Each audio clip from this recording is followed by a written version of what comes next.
Pandao, Kutarkai Mungo, Korong Koroksa, Lai Mani, Kaitoni Musu, Kajaglai Mani. Inyo Pandao, Kutarkai Mungo, Korong Koroksa, Lai Mani, Kaitoni Musu, Kajaglai Mani. Obole belai gotoga, obole belai musanga, obole belai gotoga, obole belai musanga.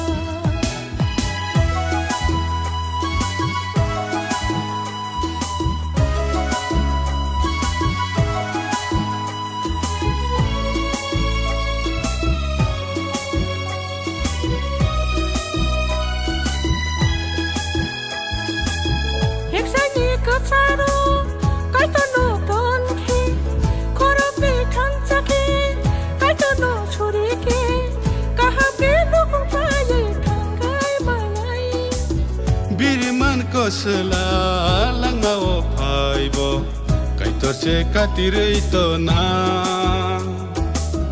kaitor se naikolito na. Inyo Pandao, Kutarkai Lai Mungo. Korong koroksa Lai Mani, Kaitoni Musu, Kajaglai Mani. Inyo Pandao, Kutarkai Lai Mungo, Korong koroksa Lai Mani, Kaitoni Musu, Kajaglai Mani.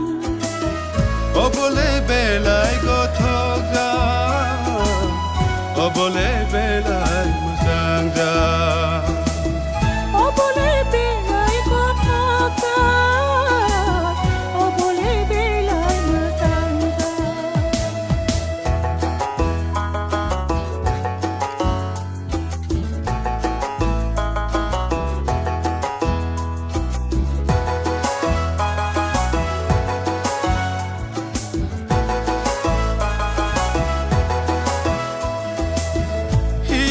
Saino, Boroma Klaisugna, Saibo Hino, Hamza Sunganangai, Haikese Kaitoni, Hamarimana. Belok Mapeto, Lokongo Paibo, Tanta Keshori Matonga,